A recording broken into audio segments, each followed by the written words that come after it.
გამოცვალეთ მანქანები, თუ გინდათ იმისაოდო. შიმშილობის მეხუთე დღეს მძღოლები კვლავ ტენდერის გადადებას ითხოვენ. თბილისი რუსთავის ხაზზე 11 კომპანიის რამდენიმე ათეული სამარშრუტო ტაქსი მოძრაობს. მეწილეები კი თავად მძღოლები არიან. ტენდერი გადავადეს გონივრული ვადით. ჩვენ არა ვართ ჩვენ კანონის მორჩილი ხალხი ვართ საერთოდ. უკანონოს ჩვენ არაფერს არ ვითხოვთ. ჩატარდეს ჯერ გადაგვიდონ დრო და ჩატარდეს მე ტენდერი. არანაირი ნაწილები, იმიტომ რომ ჩვენ ბანკიდან ცეცხლი გვაქვს გამოტანილი. შემოდის ერთ-ერთი კომპანია ყვინთლების ავტობუსები 2012 წლიანები. არანაირი შანსი ჩვენ ყავდა კარგი მანქანები რუსთავ თბილისზე. 9-იანები, 8-იანები, მაგრამ შანსი არ არის გამარჯვების. მონაწილეობა რომ მივიღოთ აზრი არა.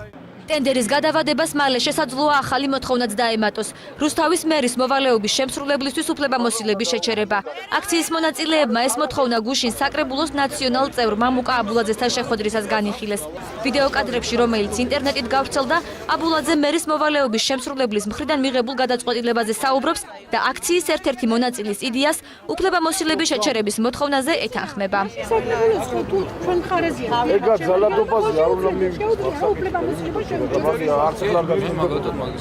მამუკა აბულაძე რუსთავის საკრებულოში ნაციონალურ მოძრაობას წარმოადგენს.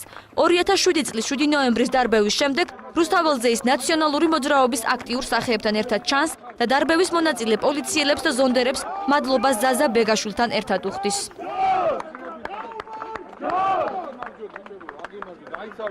მძღოლების აქციის პოლიტიზირებასა და რუსთავის საკრებულოს ნაციონალი წევრების ინტერესებზე საუბრობენ რუსთავის საკრებულოს უმცირესობაში.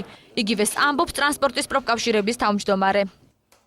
ეს არის როგორც ჩანს დაკვეთილი თავისუფალი ზონის ნაციონალური მოძრაობის გუშინაც გამოიკვეთა ის ფაქტი, რომ თავისუფალი ზონა აქტიურობდა და საკრებულოს ნაციონალური მოძრაობის ფრაქციის წევრები თვითმმართველობის ასოციაციის ხელმძღვანელი ბატონი აბულაძე აკეთებდა განმარტებებს და მიმართულებებს, თუ როგორ უნდა მოქცეული იყვნენ. მოუნდათ ხმამაღალი განცხადებების გაკეთება, მიმაჩნია რომ ამ მომენტში ჩაერთო წინასაარჩევნო რიტორიკა და წინასაარჩევნო ქულების დაგროვებისთვის გაკეთდა ეს მხოლოდ. კოლეგის ბრალდებას უარყოფს მამუკა აბულაძე. ამბობს, რომ არც მას და არც ნაციონალურ მოძრაობას ტრანსპორტის სფეროში ინტერესები არ აქვს და არც თემის პოლიტიზირებას ცდილობს.